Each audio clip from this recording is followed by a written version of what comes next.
Hello and welcome to the Ice Guys. This is the show that takes you into the world of the National Hockey League. Every game, every day, from a betting perspective. With pro sports handicappers, Ian Cameron, Alex P. Smith, and various guests from the world of hockey and sports betting. And now, here's your host, Ian Cameron. Welcome to the Ice Guys. It's Tuesday, October 17th. Ian Cameron and Alex B. Smith with you, ready to break down the Tuesday slate. Brett Pepler not with us. He had stuck at work. Well, it's not really work. It's training kids, hockey training. I mean, that's a good kind of work. I mean, a lot of these former players, they enjoy it, but he's running behind. He'll be back next Tuesday, though, with us once again on the show. So it's just Alex and I today, ready to break it down. Looking back on Monday's slate, the bad news is sides and totals didn't do well at all. For me yesterday, very, very frustrating. And the one that really ended the night with extreme frustration, because we were hoping to at least salvage it, was Calgary, unable to hold a 2-0 lead against Washington, unable to really put that game away, 40 shots, and again, not able to finish that game. They lose 3-2. We saw Toronto upset by Chicago. This is a typical Leaf result. Haven't we seen that a million times the last few years? A weeknight home game, a sterile environment, a quiet crowd, dead as a doornail, like normal on a Toronto Maple Leafs home game on a weeknight against an inferior opponent, and the Leafs fall prey to it. Last night against the Chicago Blackhawks in that loss, 4-1. We also saw Florida.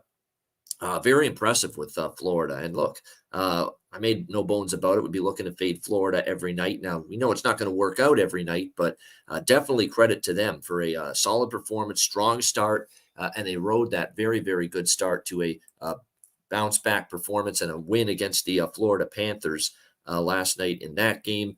And we also, of course, last night saw the Arizona Coyotes and the New York Rangers, even with Arizona falling short 2-1. I mean, a very, very valiant effort from them in defeat. Pretty good goaltending from both guys. Shesterkin and Connor Ingram were both very good in that game. Rangers pull it out with a 2-1 victory. Actually, the moment I thought Arizona was probably not going to win that game was when they had that extended 5-on-3, late second period, early third period, and they had just a golden opportunity there to take a lead, and they couldn't finish. Shesterkin was very good.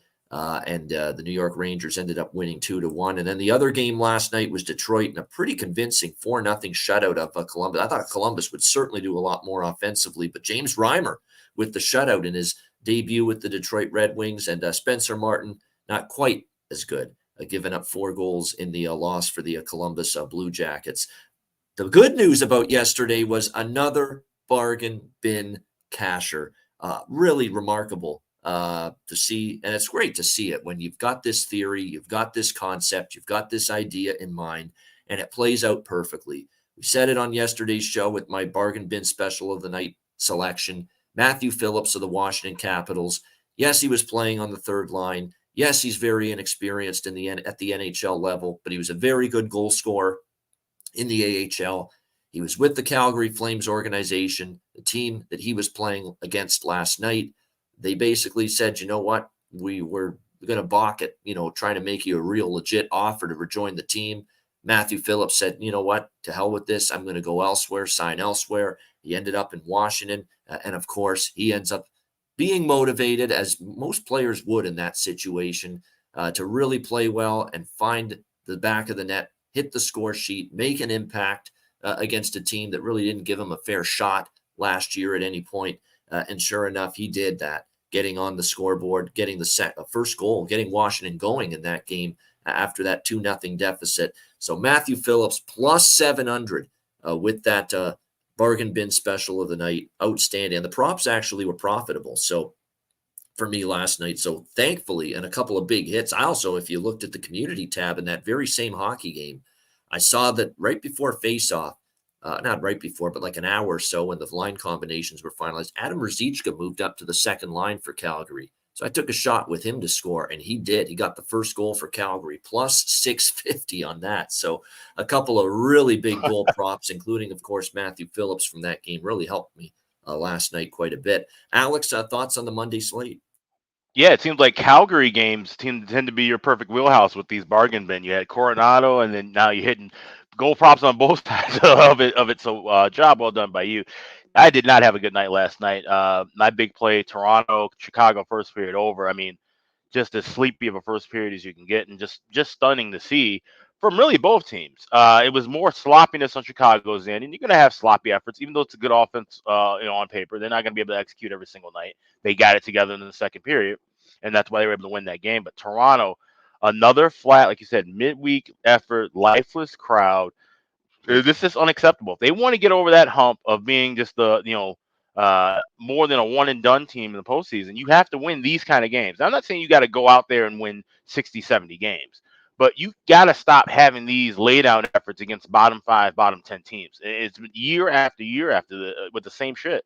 And if they don't turn it around, they're just going to be doing the same old thing, losing in the first round, not building wins, not getting enough points to give you that momentum. That's 2 points they'll look back on, honestly, later in the year and be like, oh, we didn't get home ice because of this. We didn't get, President's Trophy because of this. Those games start adding up, and then they put themselves behind the 8 ball. Not to mention, you should just be playing better against weaker opposition. That's what the best teams in the league do. So I was really stunned to see that with Toronto, this edition of Toronto, after the good games that we saw from them a couple nights earlier. You mentioned about Arizona and the New York Rangers. That's a really interesting game in the sense of where, like I said, Arizona, feisty team, keeping it close, and a quality opponent in the Rangers, not putting away a much better team. And that's why we always talk about being, on these bigger dogs early in the year. These dogs are barking right now in some of these spots, and some of these big favorites that should be winning big games. They aren't doing it now, but we have to obviously still be cautious of just running after just all big dogs and fading big favorites, because that tide will turn at some point. Absolutely, yeah. It's a case by case, game by game basis. I've always said this on this show, many other shows that I do in other sports as well. You can't just, take a broad concept and say we're going to bet every single game this way, all underdogs, all overs, all unders. That kind of philosophy. It's game by game, it's situation by situation, and there's a various amount of factors that have to be incorporated into your handicap, and that's certainly the case with the underdogs. That being said, I do think the underdogs are a little bit more live at this time of year. And I'm talking about the teams that people think are going to be the bottom feeders, the basement dwellers, the cellar dwellers. Those are the teams that I think are going to perk up early in the season and be able to cash some big dog tickets, like Arizona did against New Jersey, like Chicago did last night against Toronto, like Anaheim did Sunday night against Carolina. This is the time of year where I think there's a little bit more opportunity at the very least to cash in on some of these bigger underdogs. Just some housework to tidy up here before we get into the Tuesday card. We have the power ratings, first set for me, posted not only on the Ice Guys community tab, where actually it's just the top 5 teams on the Ice Guys community tab for the members. The full power ratings are on the Patreon page. That's patreon.com/iceguys 1 through 32. San Jose's number 32. I'm not really giving away any major secrets there with that. Vegas is number 1. So that's not really a big shock either. Defending champs, and there's nothing they've done so far that makes me indicate that they don't deserve that spot right now. Defending champs, and they've had a very strong performance in the first few games of the season. So 1 and 32. I'll say this: 2 of the fastest movers up my power ratings early in the season, from preseason power ratings to this week's first set. Alex's Chicago Blackhawks actually moved up 5 spots. And the reason for that is because not only the win last night, but because the effort's been there. The work ethic's been there every night for Chicago. The win against Pittsburgh, the hard effort against Boston, and a tough back-to-back spot. I know they lost to Montreal Saturday night, but again, a competitive loss right in the game. Effort was solid. And then last night, the win against Toronto. So I moved them up 5 spots. And the team I've moved up more than anybody so far, because they were in the, low to mid-20s at the early part of the season. I've got them now just outside the top 10 after my first power ratings. That's the Vancouver Canucks. So it has been a very, very big rise. Now, the reason why the first power ratings I put out, I do this every year. I find that I raise teams based on 1 week and a very small sample size, probably more than I should. And sometimes I drop teams based on, a rough start. Like I've dropped Buffalo a little bit. I've dropped Seattle a little bit in my power ratings. And it's just so that I'm not prisoner to say, this team's struggling, but I've got to try to find value to bet on them. No, it's so that they're struggling right now. I don't touch them until I see something positive from them. That's why I drop them more. And a team like Vancouver, I raise them more off a really good and impressive start. And there's no impressive start more possible probably than beating Edmonton bad 8-1, and then in a clear revenge spot with a motivated, strong hockey team at home on Saturday night, Vancouver still beats them again. You had to raise their power rating. And the reason I raise them more is because I want reasons to back them right now. I want to be betting on Vancouver right now with what I have seen. So that's why I do that in the early season power ratings. I drop teams maybe more than I should because it gives me a reason not to bet on them. And I raise the teams that have looked impressive more because it gives me more reasons to want to bet on them based on that hot start. Yeah, and that's a great point. And if you're part of the Patreon subscription and you see the power rankings that I have, the power rankings that Ian has, of course mine has the goalie charts. That's kind of more where that's situated toward. My power rankings are a bit more steadfast. I won't make any big changes until probably after the end of this month. So Ian's will be a bit more fluid, a bit more consistent to there's a old Jim Feist, an old handicapper, had a set of power rankings he used to use, and they would call it fast and slow. So Ian's is more of the fast kind of rapid response, looking for something Hogan that calls you can it bet that right too, away. and they're buddies, Right, of course. Hogan calls right, it that too. Koken and Feist, right. And so mine's more of the slow chart. So I won't make any humongous changes outside of, like I said, October will be where things are set from what I've seen over the last month. The biggest changes will just be keeping up of which goalies are where, the prices between goaltenders and things of that nature. So like I said, you have two sets to work upon, and you can kind of combine the two together and build some of your own analysis.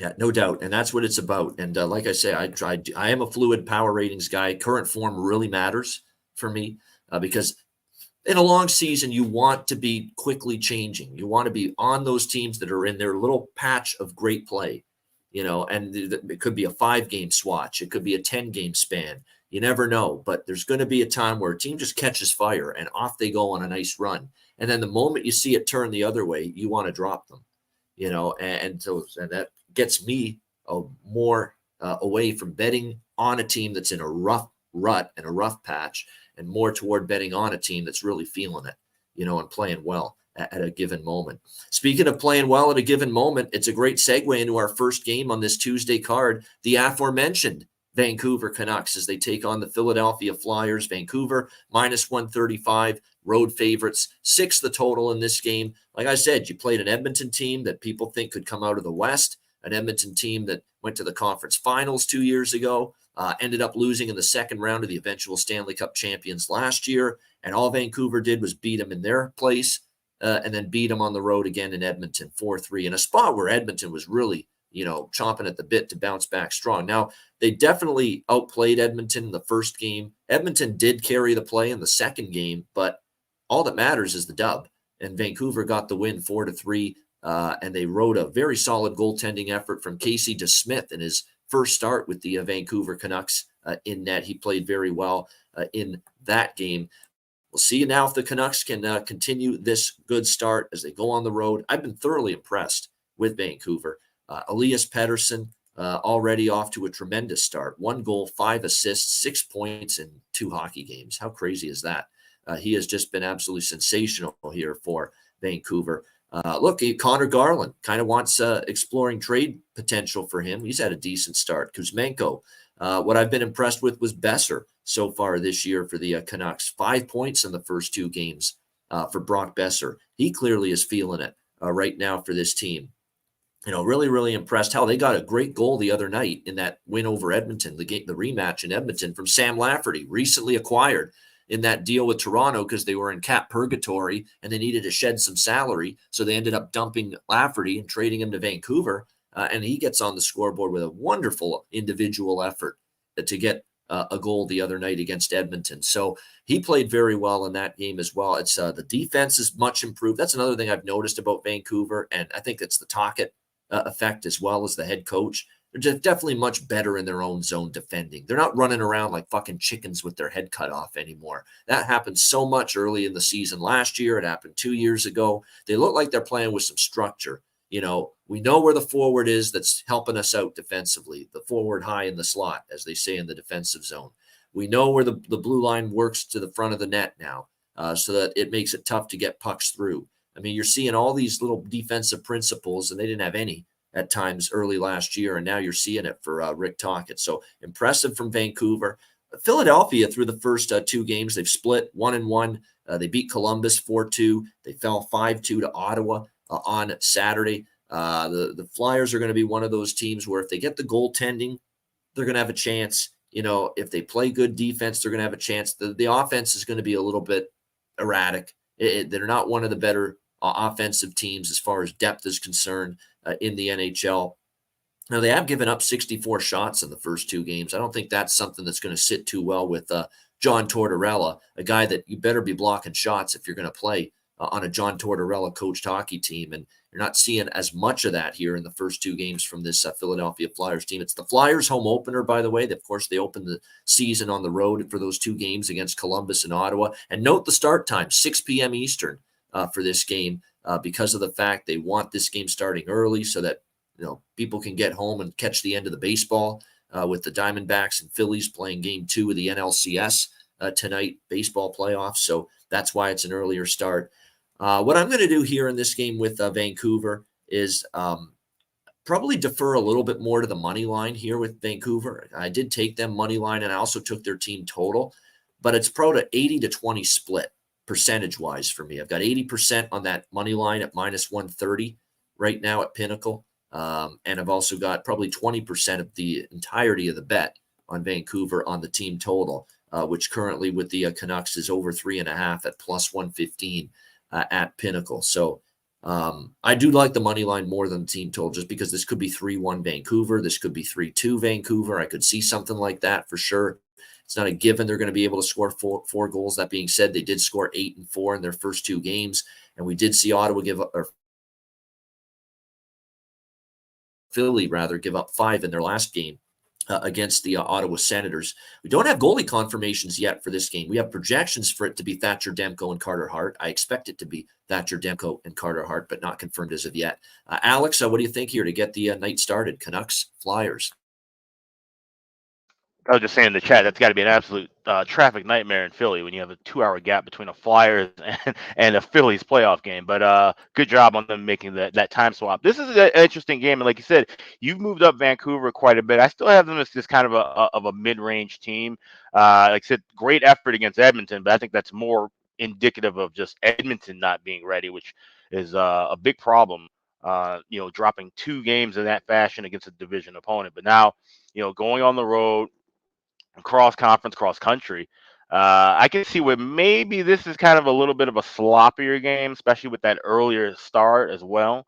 So this is one I want to wait for that total to drop down at 6. That's solid, but I think we can get 5.5 and maybe even wait for some plus money. So that's what I'm going to be looking for. A live over here at 5.5, but I wouldn't shy away from 6 right now either. Except I just don't trust in the goaltending necessarily. If Vancouver can come through with that offense, it does not necessarily mean they're going to be able to stop things in their own end. Like I said, Philly's not blocking a lot of shots. Jarek mentioned in the chat that 4 different defensemen have scored goals against the Flyers, so that means there's a lot of open shooting lanes, and that could be problematic. So I like it over here, but I'd wait and get a better price at a better number. All right, looking at a live over potentially here in this one for Alex in this Canucks and Flyers game. There are some props, by the way, that I do like here in this matchup with the Canucks and the Flyers. From the Canucks side of the equation, I mean, yeah, Brock Besser to me, and the thing with Brock Besser is Pedersen, obviously, point prop is just through the roof. You can't take it. It's minus 250 for him to get a point. But Brock Besser, on the other hand, only minus 130. There has not been any kind of major adjustment yet. Very playable price. Brock Besser to get a point tonight for the Vancouver Canucks. Again, 5 points to start the year in 2 games for him. Very, very impressive what we've seen from him at the blue line. JT Miller, again, his point prop a little bit too high, unfortunately, but he's been off to a very good start this season as well for the Vancouver Canucks. Same with Quinn Hughes, but again, a little too pricey with the point prop for him going into this matchup. And also, to keep in mind, as far as goals go, Besser 4 goals. So not only the point prop, but maybe take a shot there with him to find the back of the net as well here in this game. The Besser goal prop is in the plus 200 to plus 205 range. So still a pretty good price with that. On the Philadelphia side, I think it's pretty obvious who you want to roll with right now because they're not getting a ton of offense from anybody in this lineup right now, except for one guy, Travis Konechny. He's had a terrific start, 3 goals, 1 assist, 4 points for the Philadelphia Flyers. He's basically been their offense for the most part here in the first 2 games. Point prop's a little too high for my liking, -160, but he's plus 200 to score a goal at FanDuel, and I think that's a good goal prop on the Philly side. 3 goals for him in just the first 2 games. Again, 3 of his 4 points have been goals. So the plus 200 goal prop for Travis Konechny, certainly something that I would look at. And I'd probably stay away from everyone else until they show me they can put the puck in the net. Really, it's been Konechny carrying the way for the Flyers so far. All right, Minnesota, Montreal. We have Minnesota -140, road favorite, 6 the total here in this one. Minnesota Wild looking to bounce back after a really shoddy performance against Toronto, certainly at the defensive end, 7-4. They lose to the Leafs on Saturday night. Certainly they're going to want to clean things up at least a little bit here in their own zone following that kind of game. We'll see if they are able to do that here in this one. When you look at the Montreal Canadiens, they are off a 3-2 win against Chicago, competitive, hard-fought 6-5 loss in their opener in Toronto against the Leafs. So this is a hardworking Montreal team, and this is now the price range where I get a little interested in Montreal when they're an underdog and they're catching a price. That being said, am I that bullish on it here? Not really. I mean, I lean Montreal. I don't love it. Minnesota's dominated the Montreal Canadiens, 5 straight head-to-head series victories for the Minnesota Wild over the Montreal Canadiens, and they played very well here in Montreal at the Bell Center. In fact, Minnesota 6-1 in their last 7 visits to the La Belle Province here to the Bell Center to take on the Montreal Canadiens. So Minnesota's played pretty well, but you're just never in a million years going to see me laying Minnesota -140 on the road against anybody this year. It's not the price range I like with them at all. So this is going to be a lean Montreal, but as of right now, pass for me. Alex, Wild Canadiens. Yeah, you mentioned it. 5 straight wins for the Wild against the Habs. 14-1 in the last 15 meetings. It's been completely one-sided for many, many years between these 2 teams. And you also keep in mind it's Marc-Andre Fleury's more than likely his last start in Montreal. He's got about 24 friends and family that already have tickets, so he's always played well there. And the Wild have always played well against this team. So, like I said, not laying 140 on the road with them. I'm going to take $1.05 on the regulation line. So my Minnesota plus 105. That's going to be my bet here. I think they play well. I think they play better than what we saw from them, certainly in the Toronto game, but even the Florida game. Like I said, it wasn't a world beater effort other than from Philip Gustafson. He looked amazing. The rest of the team really needed to pick it up. I think this is the spot where they can do it. Montreal will probably get some goals too, so I lean with the over as well. But I think the Habs will fall and the Wild will get the win here. Yeah, I would lean over too. Minnesota got pulled into this track meet by Toronto, which is not usually the way they want to play. Montreal's, a team that's going to play, I think, more higher scoring games than not. And look, I know the Chicago game stayed under the total, but look, all of a sudden the Chicago hasn't cashed an over yet this year, by the way. I want to point that out. Pittsburgh, Boston, Montreal on Saturday, Toronto last night. They're 4-0 to the under. And they're 4, and that's not what I expected. And I know it's damn sure not what Alex expected from this team either. But they've been competing really hard defensively. Chicago. I still don't think they're great and I think the dam will burst on them defensively at some point. But early in the season, Luke Richardson, who, as you know, tenacious, hard-nosed defenseman, and knew how to take care of things in his own end. He's kind of instilling those kind of principles on this team right now. And look, the goaltending's been better. Mrazek, Soderblom last night was just outstanding against the Leafs. One of his best starts I've seen out of him. So right now the goaltending's there for Chicago. So yeah, you're maybe saying, wait a minute now, Montreal went under with Chicago. Well, Chicago all of a sudden is 4-0 to the under here so far this season. So I'm leaning over at 6. These are small bets if I get involved in anything here. But on the prop market, here's one that I think stands out to me. He has had opportunities. And with Matt Boldy out, by the way, and that is a confirmation. No Matt Boldy tonight for Minnesota. He got injured in the game against Toronto on Saturday night. So there's going to be some shuffling going on. It looks like we're going to have Eriksson Ek, Gaudreau, and Marcus Johansson now on the second line tonight for the Minnesota Wild. But the thing that really interests me here from a Minnesota standpoint is without Boldy in the lineup, you're going to need some people to step up here for the Minnesota Wild. And I know he hasn't found the back of the net yet for the Minnesota Wild, but he's tied for second on the team in shots on goal. It's Kirill Kaprizov night, I think, to finally score his first goal of the season. He's had chances. He's had opportunities. I know the price on this is never that great when it comes to, the best player on a team, but plus 105 for Kaprizov to score a goal, worth a look in my opinion. Maybe a little sprinkle too on Marco Rossi for the Minnesota Wild, plus 500 at FanDuel. Really nice price. No, it isn't the bargain bin special of the night. That's why I'm talking about it now. But Marco Rossi, plus 500 at FanDuel. I like what I've seen. He has generated a lot of opportunities. He's actually leading the team in shots on goal at 7 through the first 2 games for the Minnesota Wild. And of course, he has a goal and a goal the other night, got his first goal against Toronto. So Rossi, plus 500. Why not? Pretty good value there. So for a guy that's obviously shooting the puck quite a bit here early in the season for the Wild. For the Canadiens, you know who to go with. Caulfield is just automatic. If you're going to go with a goal prop, you start with him. Alex Newhook now, because of the injury to Kirby Dach, big injury for Montreal, and such a shame, right? Looks like it's going to be a season ender as well. Yeah. Torn ACL/MCL combo or something along those lines, and it's just a very, very unfortunate. Injuries have really plagued him. So moving up to that second line center spot is Alex Newhook, who's actually played pretty well for Montreal. So there we go. There's that great situation we like where we get undervalued, plus 540 for him to score a goal tonight, by the way. And he's the second line center for Montreal tonight, Alex Newhook. So him, Caulfield, and here's one I'll throw out there because I see him on the top line, Marty St. Louis rewarding his play, which is basically carrying over from last year when he poured onto the scene here in Montreal and ended up playing pretty well. And that's RHP, Raphael Harvey Pinard.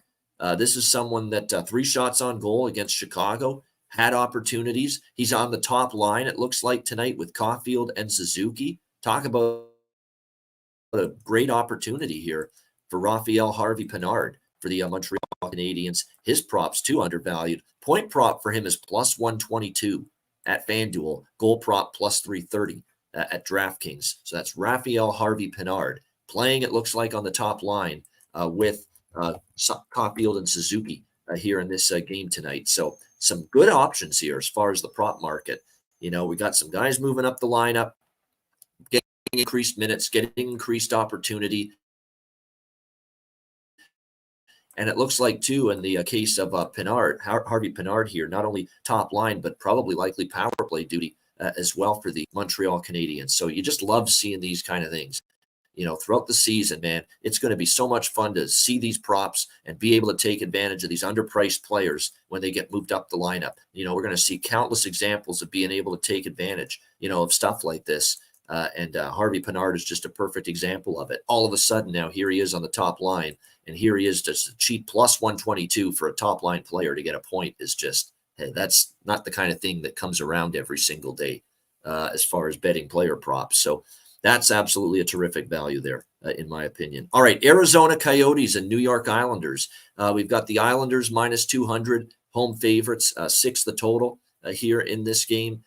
Fascinating matchup here, Coyotes and Islanders. You've got the Coyotes on the back-to-back, dropping a tough one against the Rangers, 2-1 last night. Great effort again from Arizona, though. You have seen them play 2 teams that were playoff teams in the Eastern Conference last year, and they won the first game against the Devils, and they were right there with the Rangers. In fact, if they capitalize, Alex, on that 5-on-3 late in the second period, early in the third period, they might have won that game because they would have been up 2-1. They would have gotten all the momentum, and the Rangers really got momentum from that big 5-on-3 penalty kill, and then they scored the eventual game-winning goal not long after that in that victory over the Arizona Coyotes last night. Tough spot for Arizona, but it's an early season back-to-back.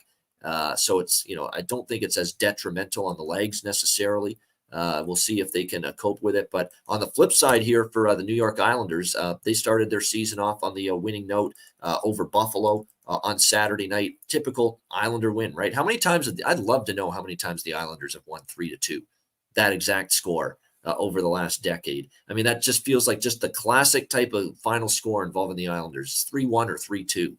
Something like that. And they did it again on Saturday night against the Buffalo Sabres. Sorokin confirmed in net for the Islanders tonight. We saw Connor Ingram for Arizona last night, which obviously means it'll be Karel Vejmelka here tonight back in net for Arizona on the second of back-to-back games for them. We'll see if he's able to have a pretty good performance in between the pipes for this team. When I look at the side here, and again, Arizona's a team I've moved up a little bit here early in the season as well. I've talked about it from day one, a little bit high on this Arizona team. I am concerned about the back-to-back, especially a defensive-minded team like the Islanders. They're going to grind you into the ice. I worry about that a little bit for Arizona here, but I did grab just a small look at the Arizona side here at plus 170. To me, this is just, I'm going to look. You're not going to hit them all. But if you hit a handful of them, like if you hit Arizona at this price every 4 of 7 games or something like that, 4 of 8 games, you could even go 50% in an 8-game span betting Arizona at these underdog prices.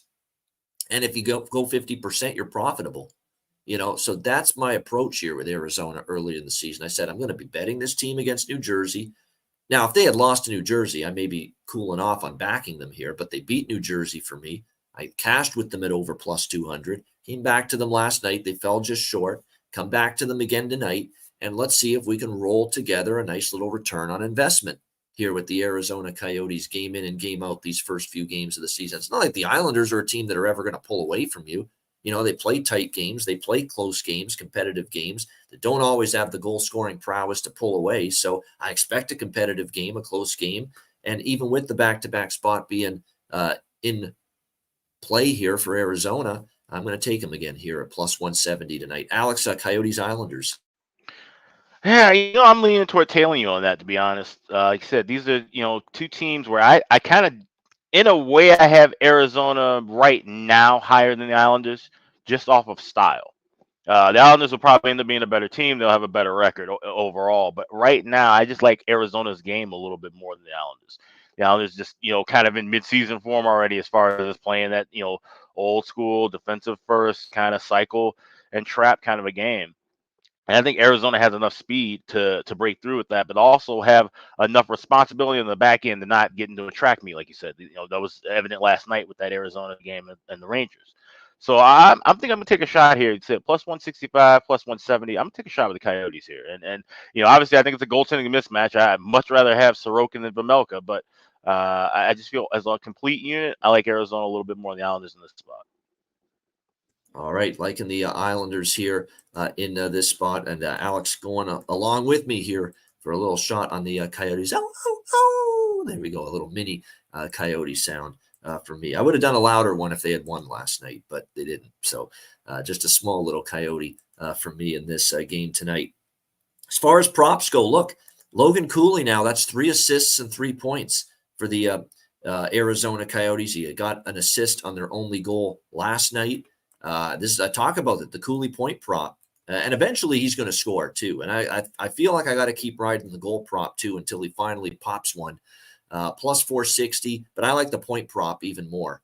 Plus 124, 3 points, 3 assists for Logan Cooley here early in the season. Very good price on that point prop for him in this game tonight. So definitely liking that. As far as the Islanders go, and Clayton Keller, by the way, a goal and 2 assists. You got to bet his goal prop or nothing because the point prop is like minus 250. You can't take that.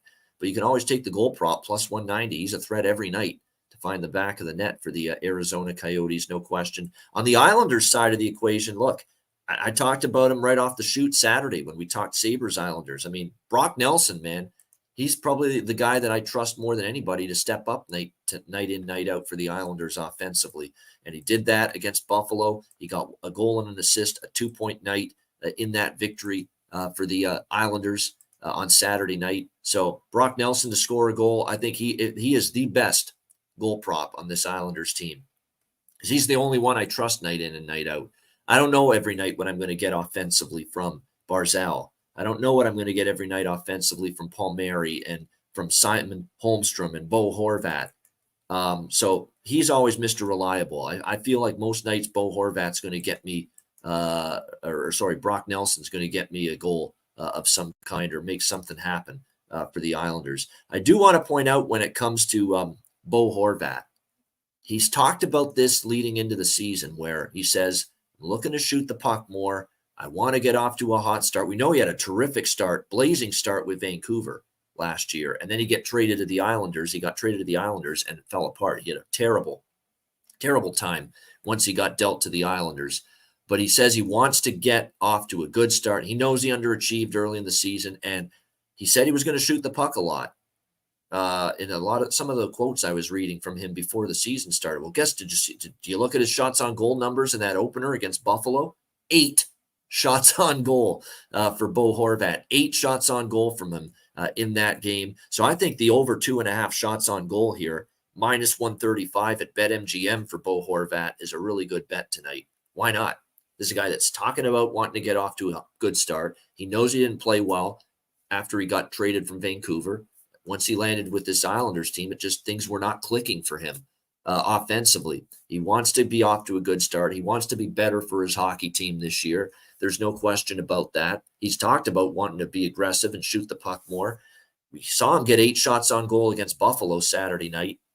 So to me, taking over 2.5 shots on goal here with Bo Horvat at minus 135 makes a lot of sense to me here in this game tonight against the Arizona Coyotes. Shout out, by the way, to David Shelton, $9.99 from the sharing the win from the bargain bin special. Let's keep it going. We appreciate that. That's really kind of you. You know, you can't keep the money to spend if you want, but we appreciate you tipping us and donating $10. Yes. Very kind of you, David. Appreciate it very much. And yes, the bargain bin special of the night. I never thought it would have the kind of success that it's had so far this season, but it's been a great run, and we'll try to keep it going for sure moving forward. I think that's pretty much it from that. I thought there was something else I wanted to mention as far as props go in that game, but no, that's about it. I mentioned what I wanted. Nelson's the guy to score for the Islanders. Keller and Cooley for Arizona, and yeah, that Bo Horvat shot prop, I like that quite. It's got to be hard to. Yeah. Oh, I was say hard to find goal scoring props for a game that might only have 4 or 5 goals. Exactly. So, you want to be, keep it a little tighter. A little lower volume in a game like this, where you're right, goals are going to be harder to come by. That Horvat shots on goal prop makes a lot of sense to me as well. All right, next up, we've got Tampa Bay and Buffalo. Now, this is a good game for potential offensive props and goal scoring props here. This is an ESPN game, by the way. They have a doubleheader tonight, ESPN, this game, as well as Colorado and Seattle. This game will be Bob Wischusen on the call with Ryan Callahan Auto Parts. Yeah, Ryan Callahan with him. Sabres minus 125, home favorites, 7 the total here in this game. They've already made at least somewhat of an adjustment here with Tampa, because that Tampa Bay Ottawa game on Sunday as well got to 7. And there was some buyback, and we were able to get 6.5 with heavy juice for that game. Not as easy to find it here for this game between Tampa Bay and Buffalo. I'm seeing over 6.5. I'm seeing minus 145 at Bet99 is the best price I see. I see over 6.5, minus 152 at FanDuel, minus 160 for over 6.5 at PointsBet. So you're really laying juice. So what I would suggest is, I'll be jumping on an over 6.5 at a better price. Just hope like crazy you get a few minutes early in the game, scoreless hockey, the Alex B. Smith approach, and then jump on that over 6.5 at a better number and a better price. There's a lot I like here. I'm going to look for that over 6.5 live. No question about that, at a little bit of a better price. I mean, the proof is in the pudding, folks. Tampa Bay is having a hard time right now defensively, and with their goaltending minus Andrei Vasilevsky, one of the best goaltenders in the sport, one of the best goaltenders in the world. Jonas Johansson and Matt Tompkins aren't it right now for the Tampa Bay Lightning at this point in time. So, and what's also interesting? I don't want to just say it's all because of the goaltending, but they don't have the depth on the blue line they've had in the past. After Hedman and Sergachev, there's way more question marks on this Tampa Bay blue line than we've seen before, especially defensively. And it's going to be interesting to see. Now they put Zach Bogosian back into the lineup. Yeah, Zach Bogosian, though, is a little slow of foot these days. And his defensive game actually really dropped a little bit last year for Tampa Bay. So I'm not sure I'm loving that move by John Cooper. I know Coop is up against the wall here with this team, struggling to keep the puck out of the net. But I don't know if Zach Bogosian's your savior right now at this point of the season. And another thing that's worth talking about, I don't know if they've got the defensive forward prowess they've had. They've had so many of these great two-way forwards in the past. You think about when Blake Coleman was with this team, and you think about when Yanni Gourde was with this team. These great defensive forwards that would be mindful and responsible away from the puck, disciplined defensively away from the puck. And the Lightning don't have those forwards as much right now.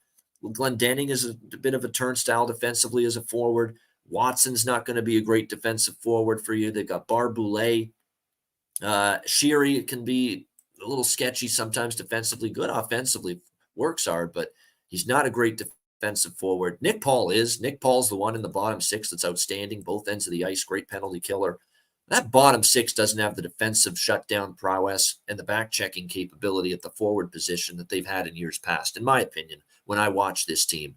And that is definitely something that concerns me about Tampa. So I don't want to just say, wow, all these issues are Johansson to blame or Tompkins to blame. No, they're weaker defensively as far as depth is concerned on the blue line. They're weaker as far as good defensive forwards in the bottom six this year. That's also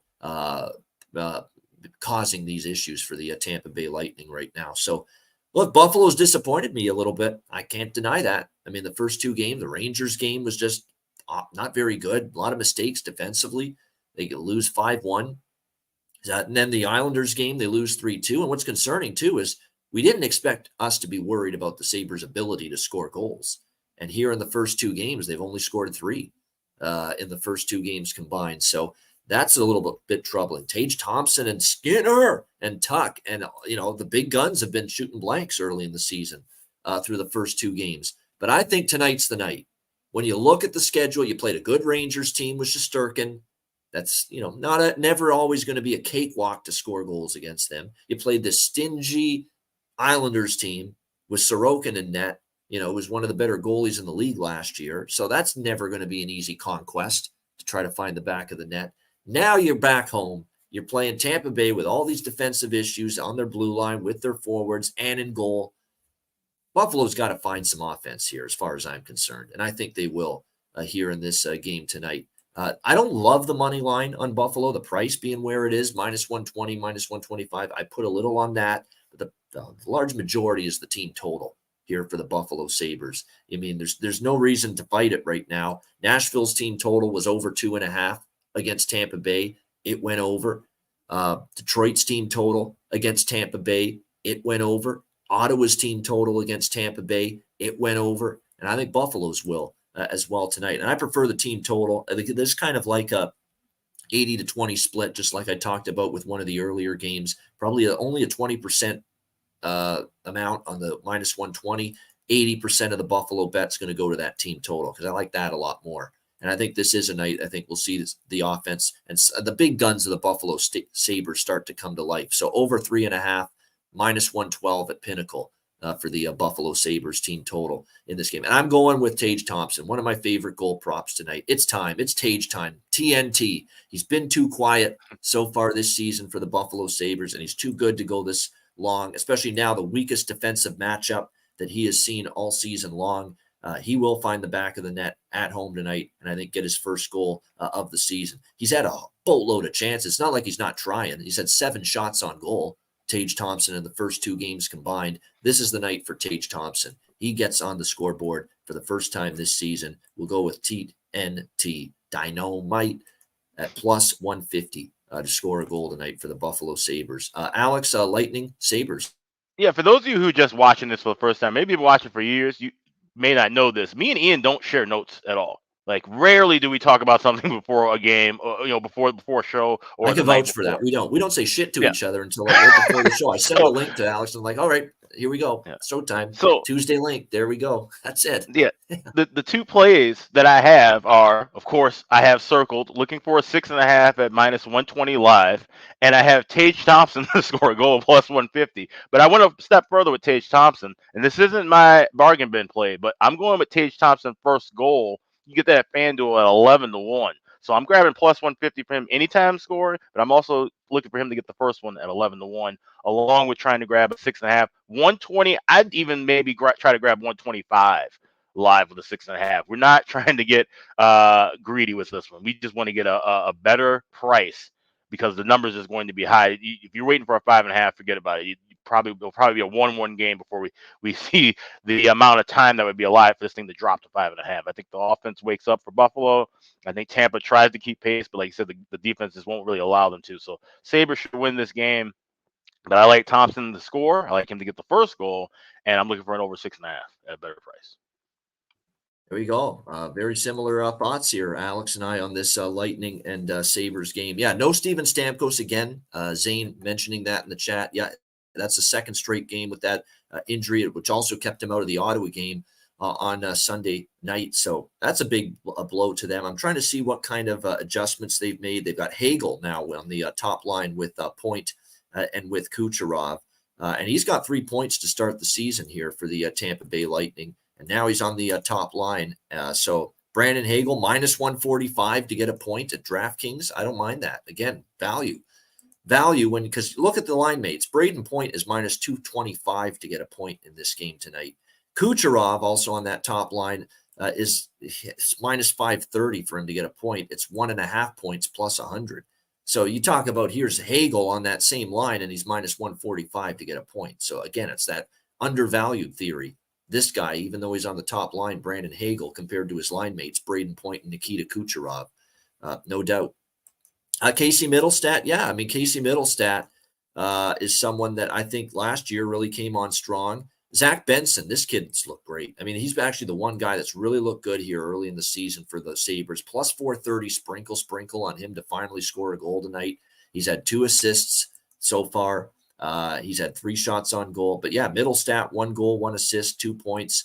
Middlestat to get a point, I think, should be fairly reasonable. It is. It's plus 100 at DraftKings for a Middlestat point. I like that, says Tim Merle.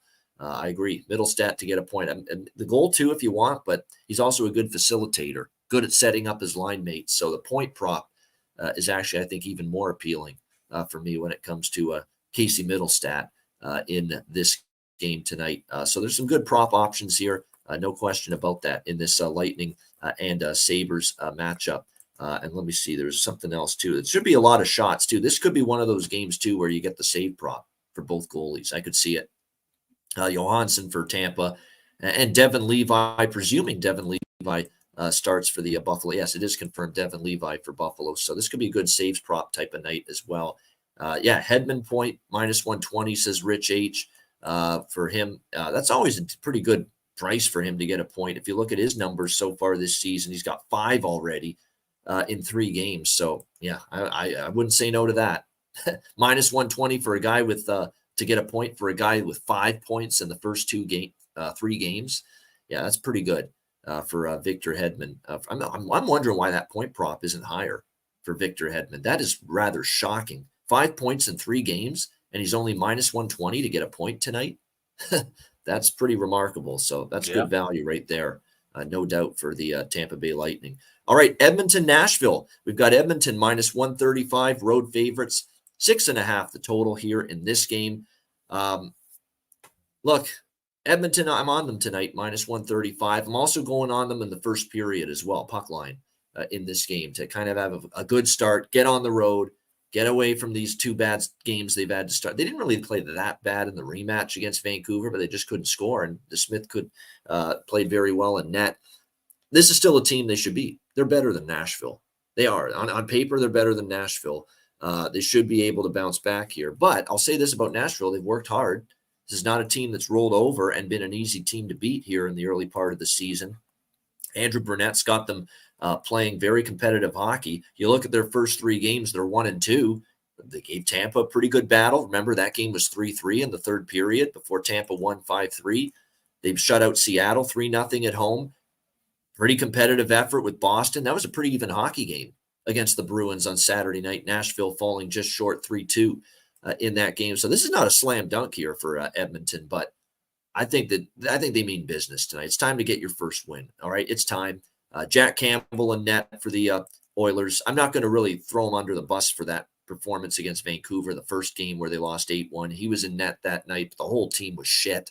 I mean, what are you going to do? You're only going to blame Jack Campbell for that performance? No, I don't think that's fair. See if he plays better here tonight in this game against Nashville. We expect Saros to be in net for the Nashville Predators. And keep in mind, Luke Shen is day-to-day, may not play here tonight with a lower body injury, and that is a good, sturdy, stalwart, stay-at-home defenseman for the Nashville Predators. So he'll be missed in a matchup like this against an Edmonton Oilers team that certainly has their share of firepower offensively. Firepower that's probably just on the verge of breaking out at some point.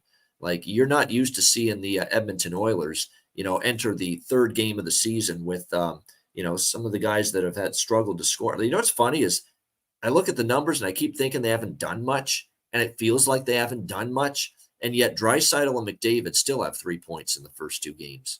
And it feels like they haven't even come close to playing their best hockey yet. And yet still in the first two games against Vancouver, Draisaitl had 2 goals and 1 assist. McDavid had 1 goal and 2 assists.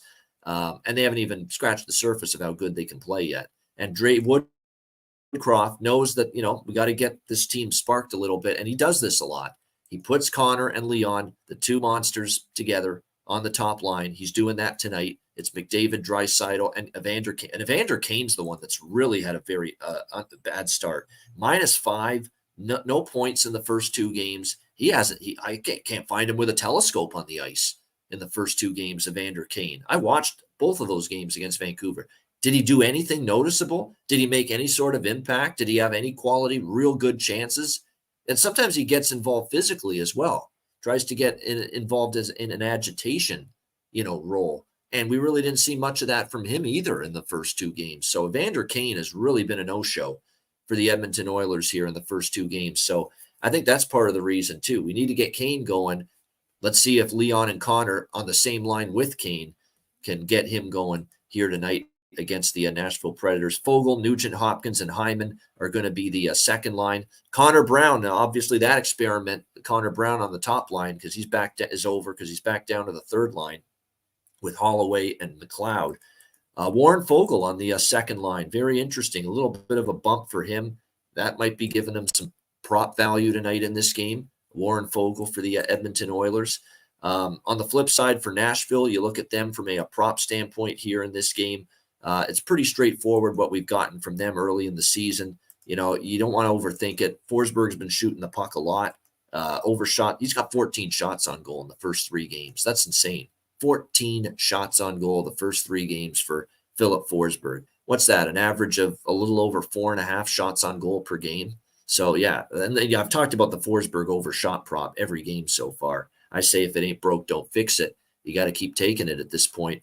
He's just been shooting the puck quite a bit for the Nashville Predators. 3 points, all of them assists, no goals yet for Forsberg, but he has been shooting the puck. Here's someone you can maybe look at. Colton Sissons has 3 goals in 3 games. Now, he's probably going to cool off, but right now he's got the hot hand as far as finishing for the Nashville Predators, and he's plus 500 at FanDuel to score a goal tonight. Colton Sissons with 3 goals in the first 3 games. So very interesting look there. So there's some props I like. Side and total, like I said, Edmonton -128 money line, splitting it with Edmonton first period puck line, which is actually, you know what? First period money line for Edmonton's -120 at Caesars. It's the money line's playable enough where I'm going to play it a little safer in case it's tied after the first period. We'll get a push. So Edmonton -120 first period, split with Edmonton -128 for the full game. I actually like a little over 6.5 here because I find in these Edmonton-Nashville games, I'm not going to question why. We don't think of Nashville necessarily as one of these teams that are going to be in a lot of track meets, but Edmonton kind of brings that out in Nashville. 3 straight overs, 7-4, 6-3, and 4-3 in the recent series history. So I like over 6.5 here as well as those 2 Edmonton bets split between the first period and the full game. Alex, what do you think here? Oilers, Predators. Yeah, it's been a lot of, like I said, high scoring affairs between these two teams, but a lot of high scoring starts. 7-2 to the first period over. It's a little bit steep of a number, so this is one I'll be waiting and grabbing live. But Edmonton at minus 130, 135. This is a good spot here. I think the Oilers definitely get a win. And I'm shocked that this number is so low. You look at the history, there was a time where Nashville dominated the Oilers for years and years, but in recent form, the Oilers have won 9 of the last 11 meetings. So, like I said, this is a must-win spot for them. The way that things have started for Edmonton, I think this will be a good spot here for them to get back on the right track. So, Edmonton minus $1.30, and we're also looking for a live first period over. Absolutely. Liking that. Yeah, Matthias Ekholm against his old team. Yeah, that's a thought that maybe, he's just not much of an offensive, point producer or scorer, obviously. That's just not his style of play. That's not his role. But if you want to roll the dice, it's 12-1 at FanDuel. And you are always fired up when you play your old team, but this is no Matthew Phillips situation. It's not like this guy's going to get a boatload of chances and be able to finish them consistently. It's a must bet here tonight, by the way, in this game. You have to, because it's absolutely insane that in 22 of the last 23 games against Nashville, Leon Draisaitl has scored a goal against them. It's insane. 22 of the last 23 meetings against Nashville, Leon Draisaitl has scored against them. He has torched this Predators team. It's a must bet here for him to score a goal. Plus one, there's actually a really good price out there at Betano, the Ontario book, plus 126. A lot of other books have Draisaitl at plus 105 to plus 115 to score a goal against a team that he's dominated. He's literally done a tap dance over this Nashville team in the past. So a great prop. And in fact, you know what? I'm going to go one step further here. Alex used this guy, Leon Draisaitl, for first goal in the bargain bin segment Saturday. I'm going to sprinkle on first goal with Leon Draisaitl tonight in this game. 10-1 at FanDuel, plus 1,000 for Leon Draisaitl to score the first goal of the game. Again, he has completely terrorized this Nashville Predators team, no doubt. And maybe it's a night to sprinkle on the Leon hat trick, as Jarek says. Maybe, because he has done unbelievable damage when he faces the Nashville Predators, and we'll see if that continues here tonight. All right, next up, we've got the Los Angeles Kings taking on the Winnipeg Jets. Man, there's a chock full of storylines here in this game after the trade that went down between these two teams in the offseason. We've got Winnipeg minus 135 home favorites, 6.5 the total in this game. LA, tough start. Goaltending not been up to snuff so far, whether it was Talbot against Colorado, and certainly Phoenix Copley was a disaster against Carolina the other night. Although LA, valiant effort trying to come back, but they fall short in the shootout. 0-2, losing those two home games. But if you actually step back and think about it, you played Colorado and you played Carolina. Okay, those are two of the best teams in the NHL. They're one of the best teams in each of their respective conferences. Perennial Stanley Cup contenders every year. Pretty tough opening, even at home, to play those two teams to start your season.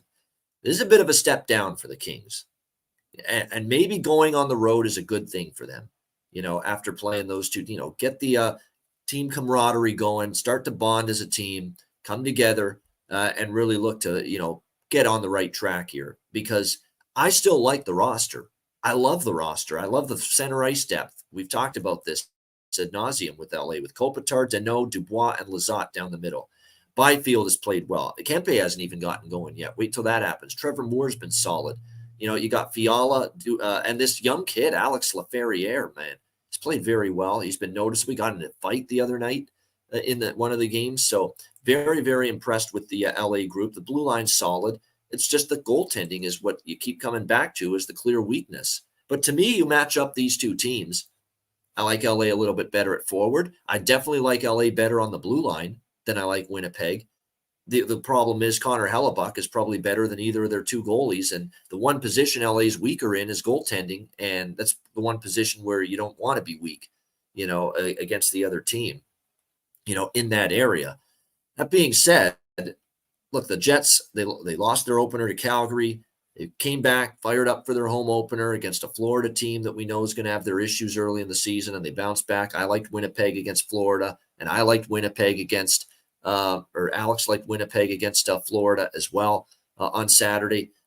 And credit to them, they cashed for us, but I can't turn away from taking the Los Angeles Kings at this price, at this number, when I still believe they're the better of these two teams.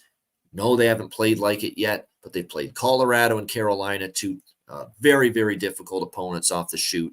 Maybe going on the road is maybe they're going to tighten things up even more for their, questionable goaltending because they're going on the road. I could see that happening here tonight for the LA Kings, just playing even tidier, stingier defensive game to help out Cam Talbot, who will be the starting goaltender, by the way, for this game tonight for the LA Kings, and Connor Hellebuck, of course, confirmed for the Jets. I'm going to go with LA here. It's a good number. It's a good price. It's a little bit of a buy low situation on them. Everyone pretty much has had the Kings better than the Jets coming into the season.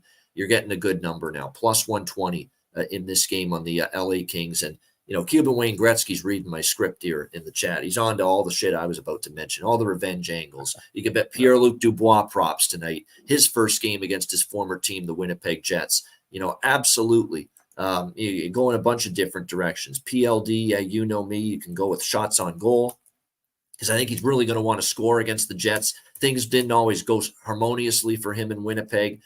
Over 2.5 shots, minus 130, minus 120 to get a point, plus 220 to get a goal. I'm going with the whole kit and caboodle right there that's an old school term right there. If you didn't know what the hell I was saying there, kit and caboodle. But Pierre-Luc Dubois, shots on goal, point prop, goal prop, and then Gabe Vilardi on the Winnipeg side of the equation, facing his old team, the Los Angeles Kings, for the first time. His point prop is only minus 104 to minus 110. His goal prop is upwards of plus 260 at FanDuel. So absolutely, I mean, this, and why not consider Iafallo, for the Winnipeg Jets as well. Another guy that was dealt in that Pierre-Luc Dubois deal from LA to Winnipeg, now with the Jets. And Iafallo, I believe, scored already a goal in one of the games this year already for the Winnipeg Jets. He's plus 330 at FanDuel to score a goal. He's plus 110 to plus 115 to get a point. Probably active shooter, over 2.5 shots on goal at plus money. The Vilardi shots on goal, over 2.5 is at plus money, plus 150. I mean, you could really say, you could really go with a lot of different players here because you see it all the time. You saw it with Matthew Phillips last night in our bargain bin special. You want to show out and show up when you play your old team for the first time. And especially in the case of Dubois, because there was a rocky relationship there with the Winnipeg Jets, the brass, with the coaching staff down the stretch, and he really is going to want to stick it, to the Winnipeg Jets tonight now as a member of the LA Kings. But I also think that on the Winnipeg side, Vilardi and Iafallo are really going to want to make an impact as well. So all the revenge players, good player prop options in this game. Alex, what do you think here? LA, Winnipeg. Yeah, I was trying to look and see that if Dubois scored his first when he joined Winnipeg, that first goal. But yeah, this is definitely one of those revenge spot games. I figured you'd have quite a bit with, especially with Gabe Vilardi being moved. He was the highlight of the early part last year for your goal scoring props. I remember that vividly. So I think this is going to be a fun game. I think it's going to be a big back and forth game. Looking at the numbers with Talbot against Winnipeg and Hellebuck against LA. Both, below 500, both above 3 goals against, below 3 in those situations. So this could be one of those back and forth kind of a dogfight battles. I love the draw here. I grabbed that this morning at plus 330.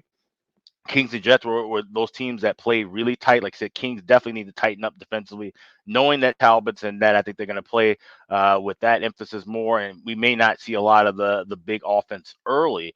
So we might actually have a chance to grab a live total here as well. But I think this one, it goes past 60 minutes. So my one play for right now is going to be on the regulation draw. All right, looking at the draw here with the Kings and the Jets. Yeah, I see this being a pretty close game, pretty competitive game, pretty spirited game. I'm looking forward to seeing it here with the Kings and the Jets. And also looking forward to this next game, which is the second half of the ESPN national TV doubleheader tonight. Colorado Avalanche, Seattle Kraken, playoff rematch from the first round last year when Seattle bounced the defending Stanley Cup champion Colorado Avalanche last year in the first round. Colorado minus 150, road favorites, 6.5 the total in this game. it's getting up there, man. Minus 150. I did take Colorado. I did. I'm off the Seattle bandwagon. Watch them win tonight after I took them in the first 3 games. Now I'm flopping to the other side and watch them win tonight. But no, I like Colorado here in this game. Look, it's not just it's a part of the equation. It's a part of the puzzle, but it can't be the entire reason you take Colorado. But it is part of the puzzle that they're playing Seattle for the first time since Seattle knocked them out in the playoffs last year. So obviously Colorado's got a little extra. This is not just a little. This is just not an ordinary regular season game for Colorado. This one means just a little bit more at the very least here for them in this game. And to be honest with you, don't be fooled by it's going to look like against San Jose the other night. Colorado was sleepwalking. They barely won. No, they dominated. They had 50 shots on goal. It was a Blackwood one-in-a-lifetime performance in net from him in that game. Otherwise, that could have been 6-1, for Colorado on Saturday night against San Jose. So, no, I expect Colorado to really bring it here in this game. I'm probably, I got in on this at a little bit better price than what you see out there now. I think when I took it, it was around minus 138 it was minus 138 when I got Colorado. It was a really good price. There was obviously about a 15-cent move now toward Colorado since then. And plus, you're right, Seattle Rich coming off the road trip as well. Now, those first home games off the road trip spots earlier in the season aren't as damaging physically to the team, but it's still not easy. And look, they don't have confidence right now. They can't score goals. This offense is dormant here early in the season for Seattle. That's definitely a concern for me. No question about that. They actually miss Brandon Tanev.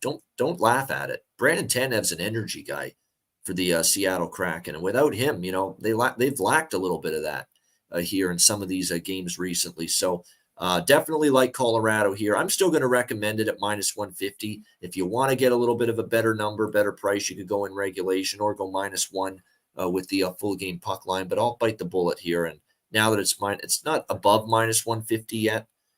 So minus 150 is right at the threshold for me. So I'll go Colorado minus 150 as the official play for me for the show on the Avs in this game. And then as far as props go for this one here tonight, Mikko Rantanen had a bunch of chances against San Jose. Puck didn't go in for him. I think it does go in for him here in this game for the Colorado Avalanche.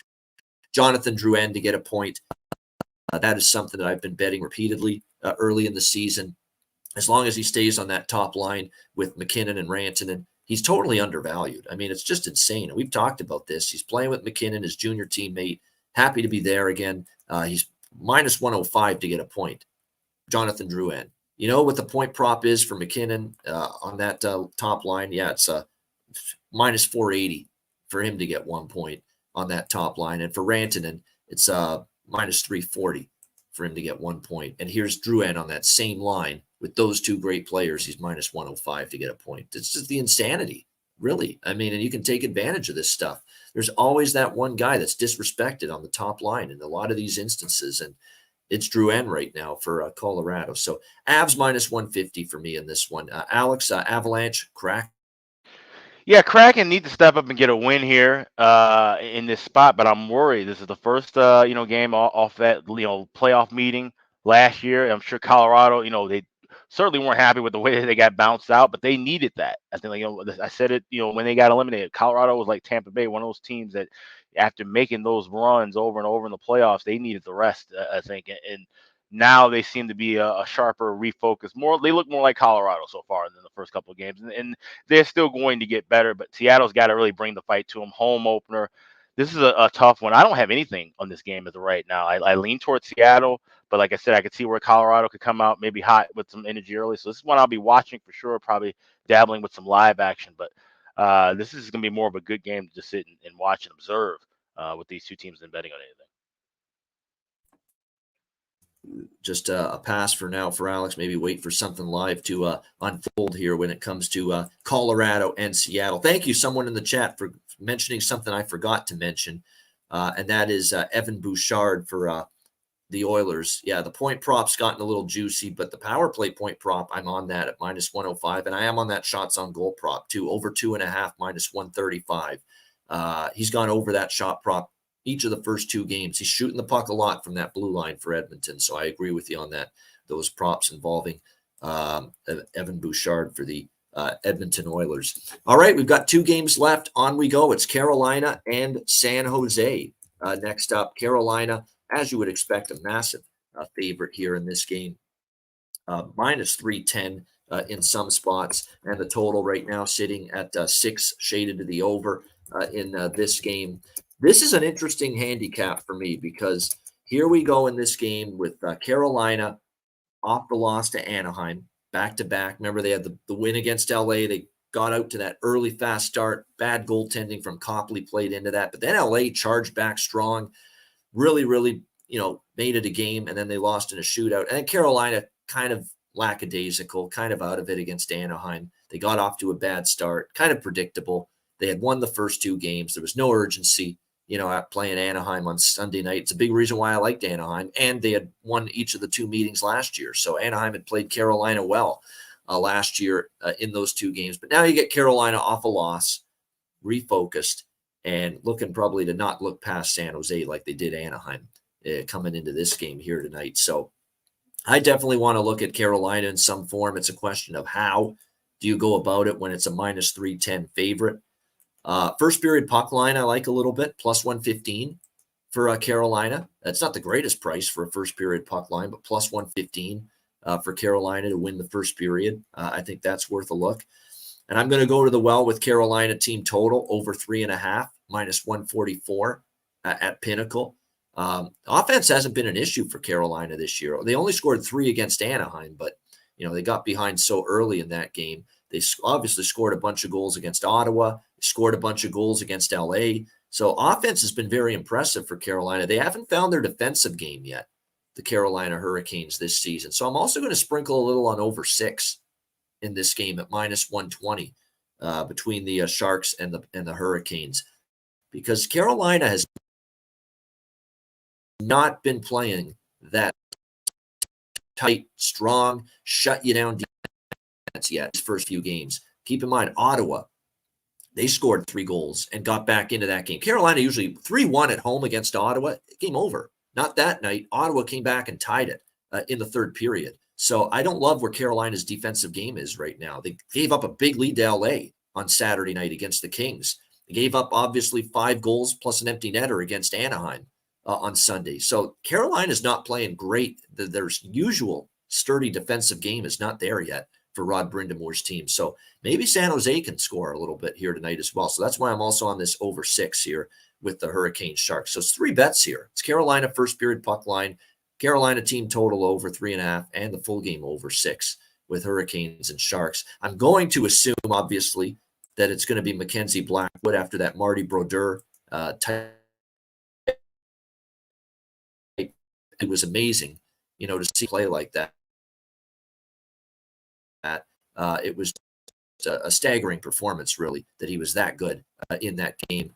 You're never going to see him probably play like that again, quite honestly. It was that impressive from against the Colorado Avalanche the other night. He was basically the reason that they were able to stay in that game and stay as close as they were for a long period of time. But my thoughts when it comes to these goaltenders where, all of a sudden you have this great performance and then you got to trust them to be able to do it again. I'm not so sure about that. You're talking about a guy that has been a marginal goaltender in the NHL for a long period of time. We've made the jokes. I've made the jokes. Blackwood, injured, hurt, injured, bad game, mediocre game, injured. Bad game, good, mediocre game, bad game, injured. I've gone on about that little joke about Blackwood for years. He, to his credit, played the game of his life the other night against Colorado. I will dare him to do it again. Dare him to do it again and say, hey, you were good that night. You were awesome. You looked like you were Patrick Waugh, his prime the other night against the Colorado Avalanche. Do it again tonight for me. Then I'll believe a little bit because consistency has never been there for him, Mackenzie Blackwood. Yeah, he'd have some good games, like I said, for New Jersey, and then he'd come back and shit the bed and give up 4 or 5. So, and plus think about the workload he had. 50 pucks he had to face that night against Colorado. So I got to see him do it again. I don't trust him to. Keep in mind, he got some defensemen out, including Marc-Edouard Vlasic for this Sharks team. The injuries are already accumulating. Couture on IR. They put Michael Granlund on IR for them as well. So already some injuries mounting for San Jose. So Hurricanes first period puck line, Hurricanes team total over, full game over. The 3 bets for me in this game. Alex, Carolina, San Jose. I have absolutely nothing in this game on side and total, but I do have a player that I have highlighted, and I'll be talking about him later in the bargain bin play of the night. Good teaser right there for the bargain bin special of the night. There are some props I like. Michael Bunting to get a point. I've just consistently talked about that. Teuvo Teravainen, he's off to a terrific start. 4 goals for him this year. Goal prop and point prop for him are still very good value. Good to see, because Teuvo Teravainen's offensive game slipped down the stretch last year for Carolina, but he's got it back. Point prop plus 110, goal prop plus 290. I definitely like the looks of that. And Marty Necas, I think, he's had a bunch of chances. I think the puck's going to start going in for him a little bit more, plus 185 for him to find the back of the net for the Carolina Hurricanes. So there are some good props that I like here, especially on the Hurricane side of the equation. All right, final game for this Tuesday NHL card. And shout out, by the way, to everyone in the chat. Almost 300 live viewers right guys. now. Thank you. We appreciate it very much. Hit the like button if you have not done so already. And like I say, we really, really do appreciate the support and you guys tuning in. All right, this is one of the games of the night. Another playoff rematch, a Western Conference final rematch. The Dallas Stars and the Vegas Golden Knights. These are teams that are 1 and 3 in my current power ratings in the NHL right now. So very, very high up there. We've got even money, minus 110, both sides, 5.5 being the total in this game. Look, Dallas, obviously, this is not just like we talked about with Colorado, Seattle. For Dallas, not your average regular season game. This is a team that they feel they've got to try to measure up to. It's the defending champs. It's the team that unceremoniously bounced them in the Western Conference final last year. That was a pretty decisive performance, too, by Vegas over Dallas in that Western Conference final. I think there's a lot of, we need to redeem ourselves a little bit in the Dallas Stars going into this game tonight, whether it's Joe Pavelski, Jamie Benn, Tyler Seguin, Wyatt Johnston, Miro Heiskanen on the blue line, and even their goaltender, Jake Ottinger, who didn't have a great series at all, in my opinion, against Vegas in that conference final last year. So they all definitely want to respond. But I'm not as bullish on Dallas in this spot as you would think. I did take Dallas here at money line, even money, but I'm not keeping. It's not as big a bet as you would have thought, because usually I love these situations. You got a really good team that they want this game a little bit more than the average game. But man, all Vegas does is just they go out there, they're workmanlike, they're businesslike, they get good goaltending, their defense is outstanding, and they look like they are suffering no ill effects of any sort of Stanley Cup hangover right now. And I respect the way Vegas has played. So while I am on Dallas, this is not anything close to best bet material here for me in this hockey game. Dallas minus 110 with, again, a reserved, tepid opinion right there on Dallas. I am on them, but it's nothing I am loving in this game, considering I'm respecting what Vegas has done here. Now, I will say, Vegas has beaten Seattle, San Jose, and there's another bad team, Anaheim. And Seattle's a winless hockey team right now. And Anaheim and San Jose, well, Anaheim's, I think Anaheim's got potential to be a little bit better. And we know San Jose should be the worst team in the NHL this year. So Vegas has not faced anyone yet this regular season in these first few games, the caliber of Dallas. So that's another part of the equation for me, too, with liking Dallas a bit. And you're right, they're gutted on the blue line a bit. It looks like Petrangelo's going to miss another game. They were already without Alec Martinez and Zach Whitecloud on the blue line. And I know they got tons of depth. It's amazing how Vegas can just lose these defensemen. And here comes Caden Korchak. Here comes Ben Hutton. Here comes Braden Pahal. And we're still able to win games. And you don't notice any sort of cluster injuries that are unfolding because they've got the depth to replace those guys. That being said, that depth was good to beat Seattle, San Jose, and Anaheim. Is that depth now to replace Petrangelo, Whitecloud, and Martinez? Is that depth going to be good enough to beat a much better team tonight, the Dallas Stars? That's the big question. I am on Dallas, minus 110. Like it, but don't love it. What do you think here, Alex? Stars, Golden Knight. Yeah, it's gonna be a fun back and forth game, and I think the books are kind of looking at it, really deep into saying, oh, this is definitely going to be a true kind of playoff revenge rematch with this line and this total. I think 5.5 is a tad bit low. I get it. Vegas, every game has been 4-1 Vegas, but like you mentioned, those teams they play, a Seattle team that's not in sync, a absolutely horrendous San Jose team, a mid-range to bad Anaheim team. They're stepping up in class now, finally, and Vegas and Dallas certainly has Vegas in their scope. I think this is going to be a high scoring game, so I like over 5.5, laying the $1.20. When someone bets over 5.5, my first thought is, I don't care who the teams are. The total's 5.5. I mean, you aren't going to get those every day.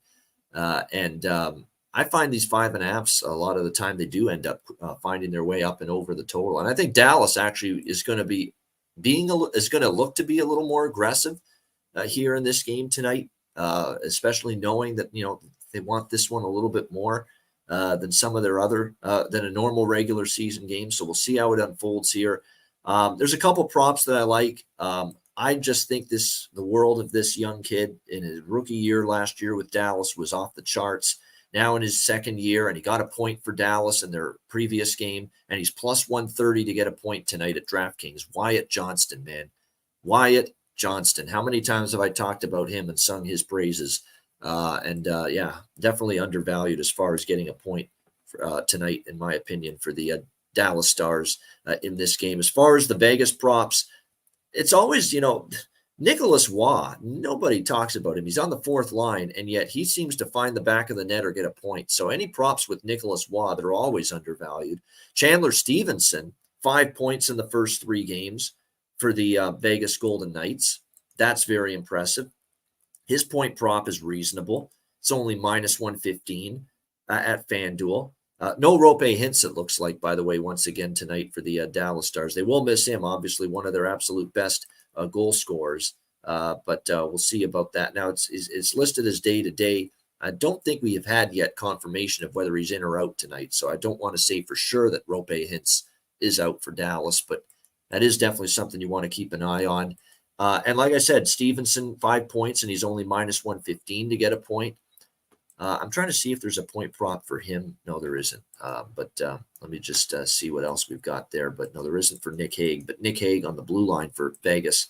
Again, getting more minutes because of all the injuries back there. He has 3 points in the first 3 games for them this season. Shea Theodore to get a point. I think there should be a point prop for him. Yeah, plus 110. He's got points, 2 points for the Golden Knights in the first 3 games. So there's not a bad option as well. But definitely some decent options there as far as the prop market goes in that one. Yeah, Amadio.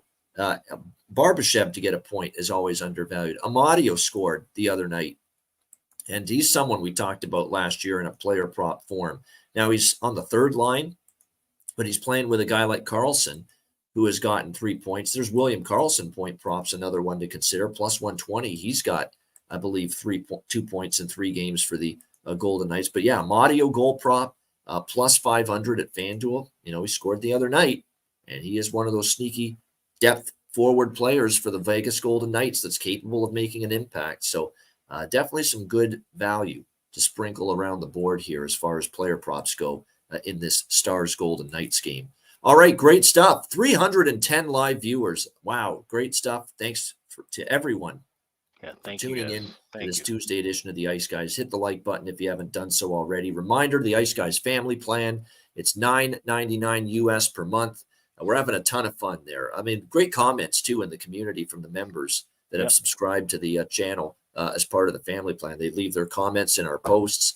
We definitely see them. We acknowledge them, and we appreciate it. The daily card, the player props are posted there. We've got all the special discount options and offers for the store. The Ice Guys store are there as well. There's going to be more incentives coming.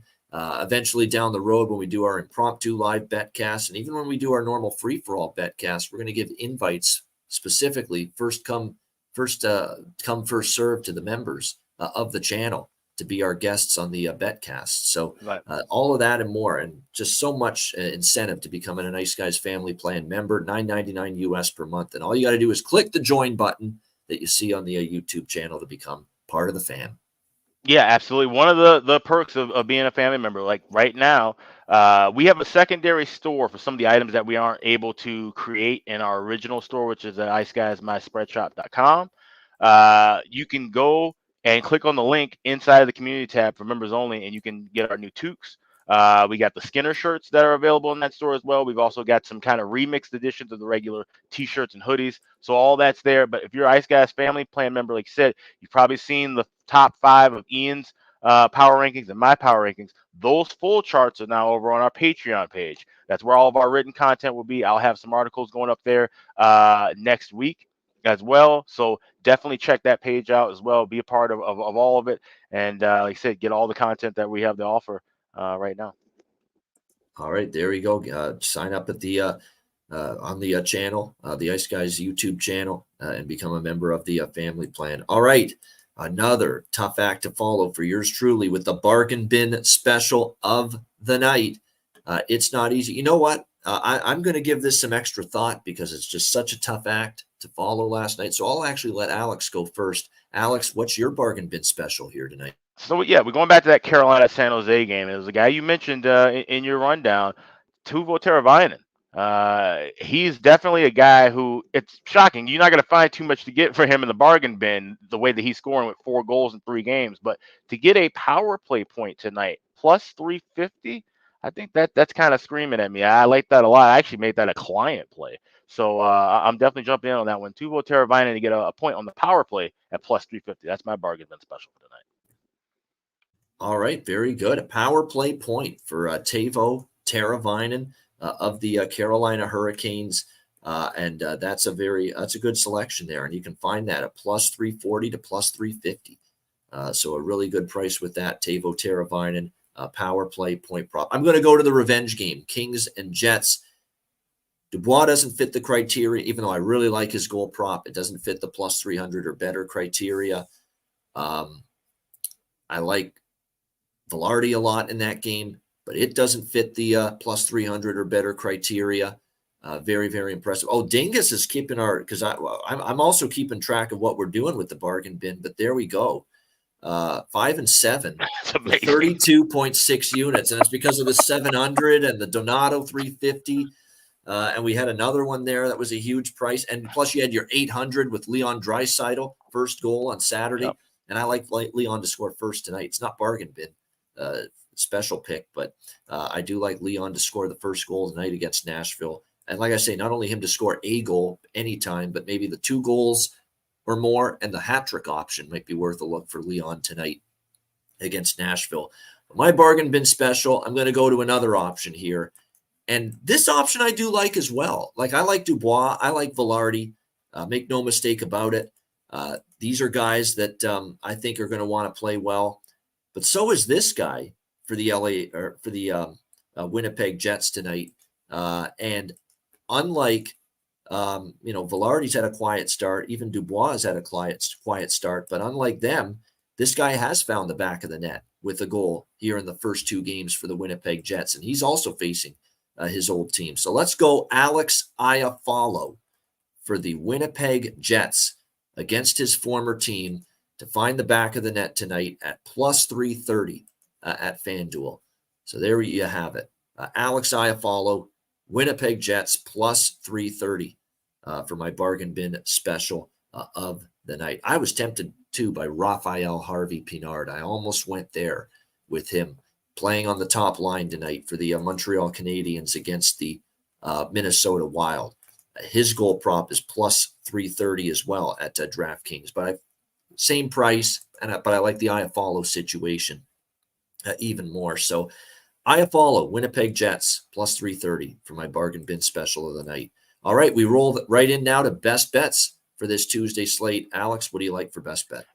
Pretty sure we're going to have to swap these 2 segments around, it seems like. But I got to get back on the roll with the best bets, and I'm going to try and do that here. And I like the Minnesota Wild in regulation plus 105 to get the job done. Marc-Andre Fleury back home, most likely his last game in Montreal. He's had a phenomenal career everywhere, but certainly when he plays back in his home province. And the Wild have absolutely dominated the Habs, winning 14 of the last 15 meetings. So give me Minnesota in regulation plus 105 is my best bet tonight. All right, Minnesota in regulation, plus 105 against Montreal. Best bet for Alex B. Smith. My best bet, let's go Buffalo. Buffalo Sabres, team total, over 3.5, minus 112. The team total for the opposition is cashed in every game against Tampa Bay.